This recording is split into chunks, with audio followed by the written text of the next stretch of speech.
АСЕМ-ийн дэд түвшний уулзалтын өмнөх мэдээллийн төвийг Монцомын агентлагт өнөөдөр нээлээ. Энэ мэдээллийн төв нь АСЕМ-ийн уулзалт хүртэл байнгын ажиллагаатай дотоод гадаадын хэвлэл мэдээллийн хэрэгслийнхэн мөн иргэдийг мэдээллээр хангана. Бэлтгэл ажлын албаныхан судлаачид зэрэг холбогдох албаныхан энэ төвд тодорхой мэдээлэл хийж байна. Мөн энгийн үед ч танилцуулга брошюр зэрэг мэдээллийг тогтмол байрлуулан нээлттэй ажиллах юм байна.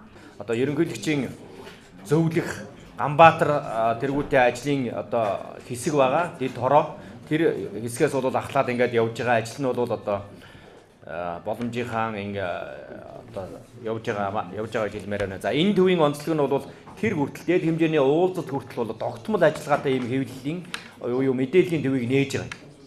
За энд бол мэдээлэл өгдөг тодорхой цагуудтай байх болно. 7 хоног тутам тодорхой цагт эндээс бол одоо АСЕМ-ийн бэлтгэл ажлын асуудлаар АСЕМ-д орсон одоо элдв асуудлаар хүмүүс ирж төрийн байгууллагын хүмүүс АСЕМ-ийн бэлтгэл ажлын хүмүүс өчиг судлаачид янз бүрийн хүмүүсийг ч гэсэн өргөх бах.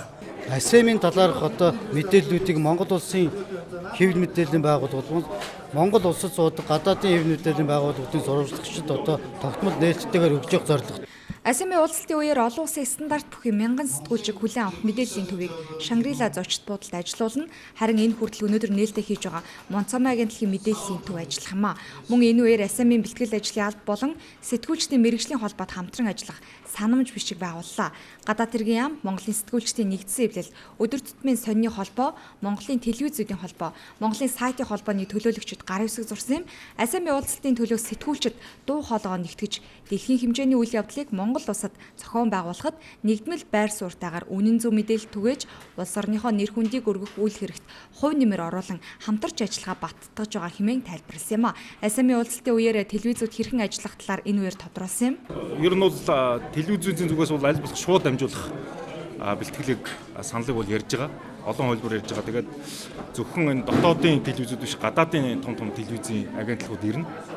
Тэгэхээр бол тэднүүстэй яаж уялдаж ажиллах вэ? Жишээ нь одоо Bloomberg бол дотоодын одоо Bloomberg болон гадаадын Bloomberg-тэй нийлж дамжуулах гэж санал өгсөн байгаа юм байна. Биднээс одоо жишээ нь CNN-тэй ч нийлээд яаж дамжуулах вэ гэдэг талаар бас санал боловсруулж байна. Тэгээд энэ талаар эргээд энэ ажил хэсэгтэйгээр ярилцсан.